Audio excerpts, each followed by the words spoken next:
You there! Outsiders, halt! Who's there? An armored man approaches you. He has a tall, muscular build and a determined expression in his eyes. Just one look, and you can tell he's fought in his fair share of battles. Although he's trying his best to conceal his current state, his uneven gait and the sweat dripping down his forehead make it obvious that he's been wounded and is in serious pain. I'm the captain of the guard. I saw you sneaking around the city earlier, so I'll only ask this once. State your purpose, or it's off to the dungeons for the lot of you. Wow, it's been a while since someone's been this suspicious of us. I said talk, not whisper between yourselves. Have you ever heard of the Marchese Hunters? Marachose hunters? Ha! That fairy tale, you mean? What, you expect me to believe you're one of them?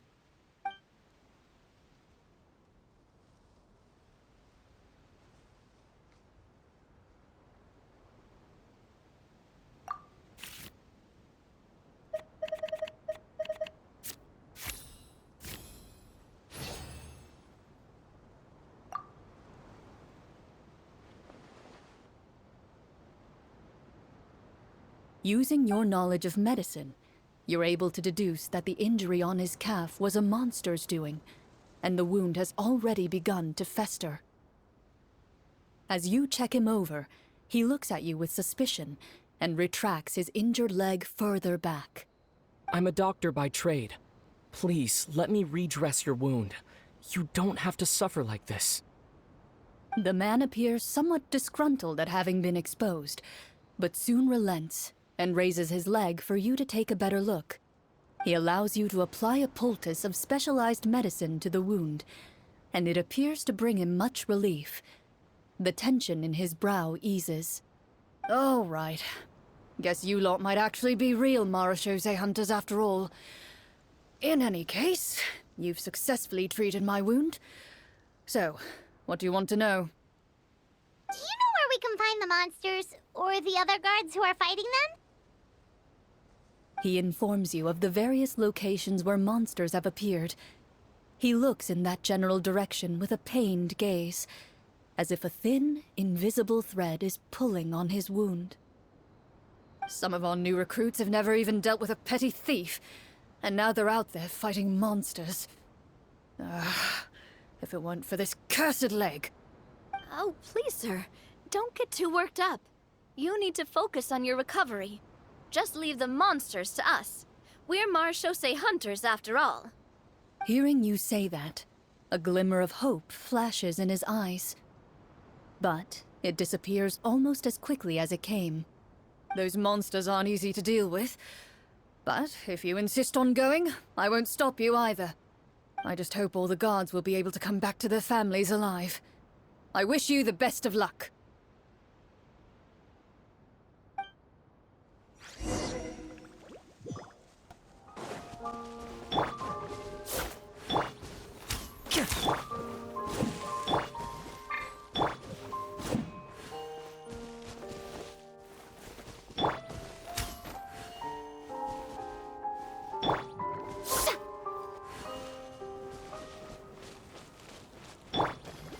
As you approach the battlefield, you see numerous people lying by the side of the road. They appear to be dressed like guards. Their faces are filled with desperation and terror. Some are screaming and cursing in vain, as if still trying to banish the monstrosities they saw from their minds.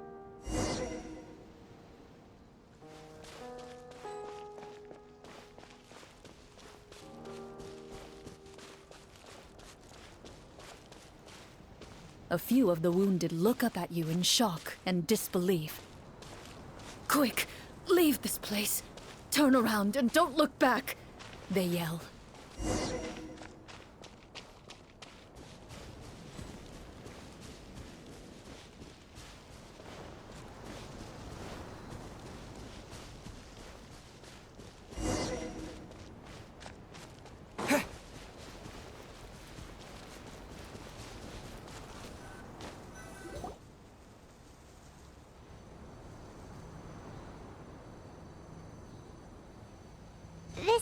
place he mentioned, right?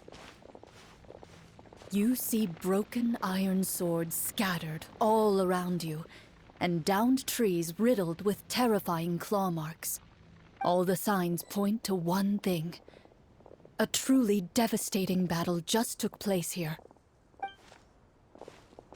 Be on your guard, everyone. The monsters might still be around. Before you can finish your sentence, you hear rustling sounds from the surrounding bushes. The monsters have emerged. They close in on you without fear. You get the impression that, in their bloodthirsty eyes, you're just another meal for them to devour. A little help here! This thing wants to eat Paimon! Your battle round begins now.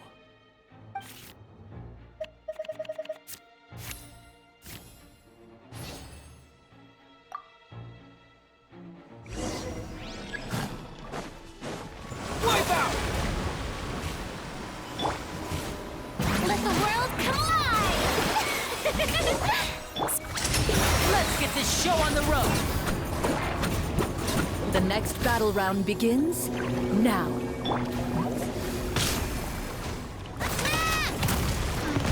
That's the way. Hey there! Umbrella warfare, I guess.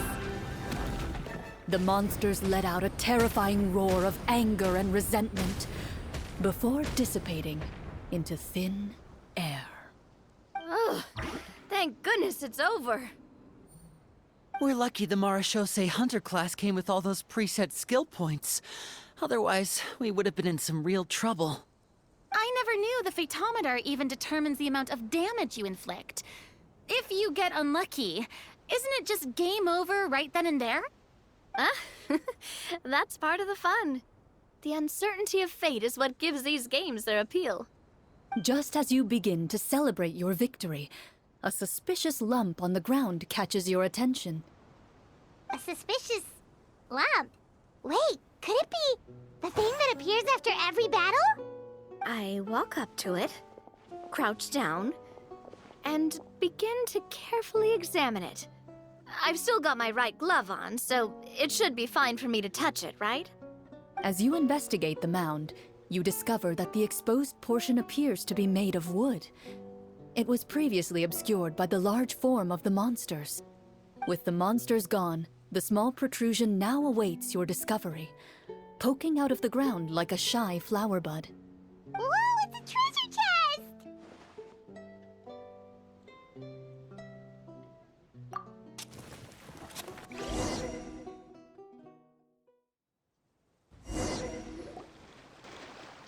With everyone's help, you successfully excavate the wooden chest from the ground. Even without opening it, you can tell from the mora and jewels scattered around the chest that it must contain quite the fortune. Makes sense. We worked hard for this. Let's open it and we can share what's inside! I can understand your excitement, Paimon, but think about it. Doesn't it seem like there are people out there who need this treasure more than us? Yeah. Think about all the people suffering in the capital. Or all those guards who got hurt fighting the monsters. Wouldn't it be better if we gave the treasure to them? Wait, is that how it works? Paimon thought since we were the ones to dig it up, we could just take it for ourselves. Well, let's put it this way. Any decision you make during a role-playing game can impact the future course of the story.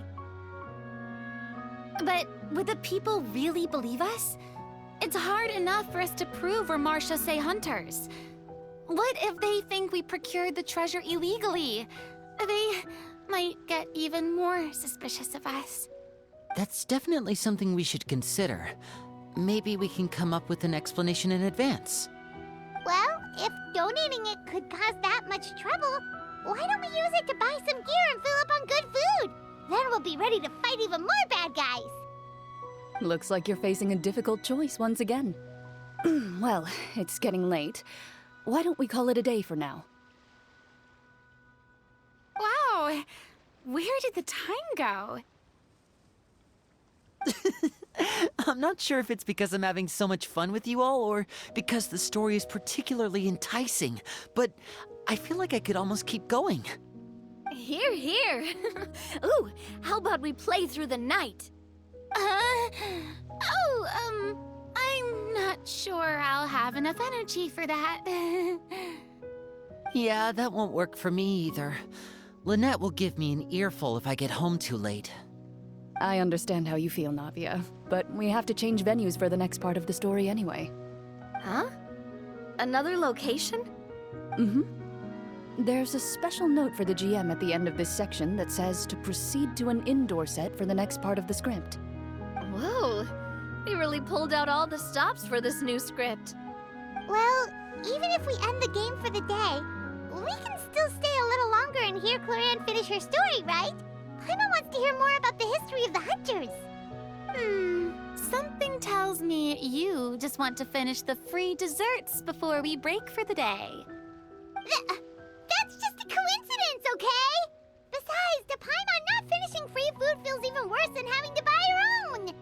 And anyway, Paimon really does want to hear more about Clorinde's master. Well...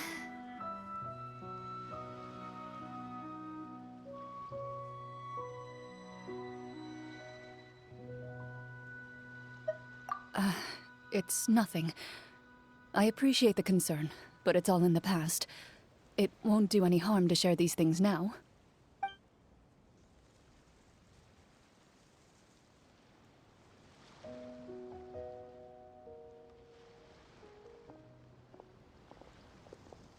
My earliest memories are of living with Master. According to her, she saved me from certain people of ill repute. My birth parents had left me behind some time before that. What a heavy beginning for a life story. Master was a fascinating individual, if inexperienced in the ways of raising children. My first ever toy was a short sword. Although I suppose it wasn't so much a toy as something Master removed from her waist and handed to a noisy child in need of distraction. Oh, wait, so she handed an actual sword to a child? Isn't that dangerous? Did you hurt yourself? Of course I did. I cut my palm and bled quite a lot. But Master was not concerned. She just stood there and casually lectured me about it. See, that's what you get for not holding the sword properly, she told me. She then crouched down next to me and said, "Give me your hand. I'll teach you to bandage this wound. After that, it's time to learn how to truly hold a blade." Excuse me for asking this, Clorinde, but how old were you exactly when all this happened? Probably around, 3, give or take. 3? Isn't that when most kids are still struggling to hold a fork? As I said, Master was rather inexperienced in the ways of raising children. She believed trial and error was the best way to teach a child what they're capable of. I'm not so sure this is a question of experience. I didn't see anything wrong with her ways at the time. And anyway, children don't get to choose how they're raised. Oh, she did bring me back a pet from Liyue once. It was a Geovishap hatchling. A Geovishap hatchling? For a pet? That seems even more dangerous. What she said was this: make sure to get along, you two. If you really can't agree on something, just settle it with a fight. Whoever loses is the real pet. And how old were you when this happened? 5. Well, did you win? No, I lost. So you're saying you actually became the Geovishap's pet? Yes, but only for a week. By the end of that week, I defeated it in combat, and we've shared a cordial relationship ever since. That really doesn't sound like the kind of childhood someone should have. Later on, I gradually understood that Master most likely didn't know any other way to raise a child. She was a marechaussee hunter, but I never heard her bring up her own parents. Thanks to her, I learned how to navigate the forest by the age of 6, and could hunt monsters in the wild by myself the year after that. Even though the training she subjected me to was strict, she always made sure to take me traveling when she had the time. We met many of her friends during those days. That was also how I met Mr. Callis and his family. I still remember the first time we met. You were too scared to join our picnic and hid behind Ms. Petronia the whole time. I still hadn't really met many children my age at that time, so I didn't know how to interact with others. After that, though, you started coming over a lot. You loved challenging people to shooting competitions, remember? I don't think many members of the Spina ever beat you in one of those. I had a lot of fun during those days. I enjoyed them too. Oh, do you remember that one time we went exploring around the Spina together? We overheard Papa call your master Fontaine's Protector of Justice. We tried to pretend like we never heard anything, but you nearly let it slip that one time.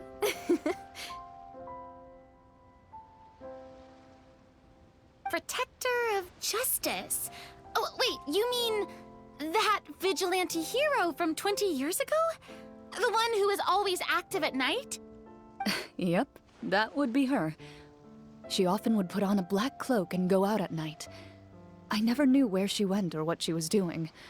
Until, like Navia said, we overheard the truth from Mr. Callis that night. 20 years ago, huh? I still remember the guards leaving all kinds of witness reports about her on Nervalette's desk. My apologies. Oh, there's no need to apologize. You had nothing to do with it. And anyway, everything she did was for a good cause. Although, calling herself the Protector of Order was a bit much. Especially when she deliberately operated outside the law. Huh? When did the Protector of Justice become the Protector of Order? Oh, she had a bunch of code names. I heard she would just come up with a name on the spot whenever she was asked. Later on, she probably got sick of answering those questions and decided to stick to just two. The Protector of Justice and the Protector of Order. That sounds like her, all right. I bet she forgot which of the two she'd use by the time she got back each night. Well, she certainly sounds like a fascinating individual. With her strong sense of justice, it's no surprise her student followed in her footsteps. It's true. I always wanted to become like her. Someone powerful, independent, and with a strong sense of conviction. But...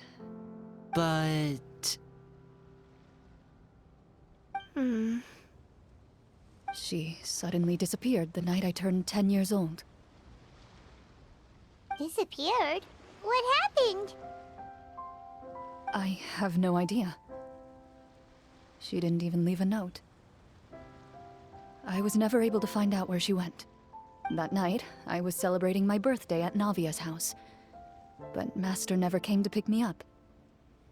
When I returned home on my own, it was to an empty house. When she still didn't appear after a few days, I went to Mr. Callis's house to ask about her whereabouts. But he only shook his head. Papa probably didn't know either.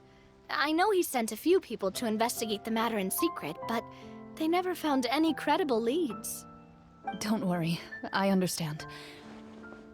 To be perfectly honest, given Master's personality and way of doing things, it all made a lot of sense.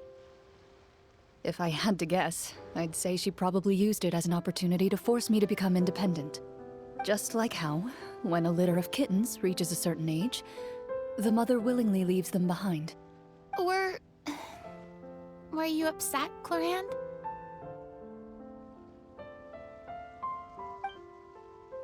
I was at first, but not anymore.